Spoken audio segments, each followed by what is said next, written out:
ایام زندگی میں 9 ربیع الاول شریف ہے اور نبی پاک صلی اللہ علیہ وسلم کی مرض وفات نے شدت اختیار کر لی، یعنی کافی بیمار ہے تو حضور گھر ہے اپنے حجرہ مبارک میں موجود ہے۔ نبی رحمت صلی اللہ علیہ وسلم 9 ربیع الاول شریف کا دن ہے تو نبی پاک صلی اللہ علیہ وسلم نے گھر سے باہر شور سنا، صحابہ اکرام کی آپس میں باتیں سنی، صحابہ بے تاب ہے، پتہ تو سب کو ہے کہ حضور بیمار ہے اور کافی بیمار ہے۔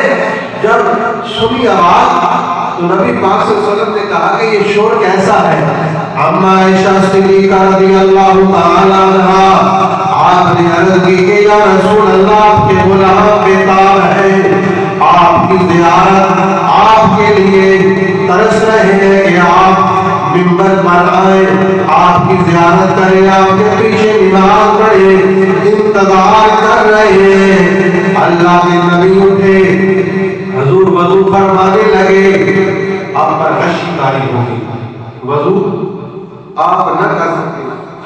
پھر کچھ فاقہ ہوا، کچھ دیر کے بعد حضور پھر اٹھے، پھر غشی طاری ہو گئی، آپ وضو مکمل نہ کر سکے۔ پھر کچھ وقت گزرا، پھر حضور نے وضو فرمانا چاہا، پھر آپ پر غشی طاری ہو گئی۔ جب تیسری دفعہ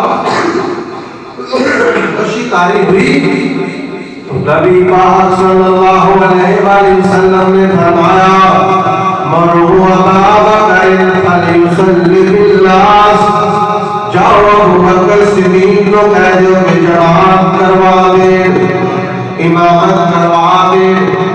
تو یہ نبی رحمت صلی اللہ علیہ وآلہ وسلم اس دن آپ تشریف نہ لائے اور ابو بکر صدیق کا تکرم کیا بحیثیت امام کہ ابو بکر صدیق کو کہو کہ لوگوں کو نماز پڑھائے۔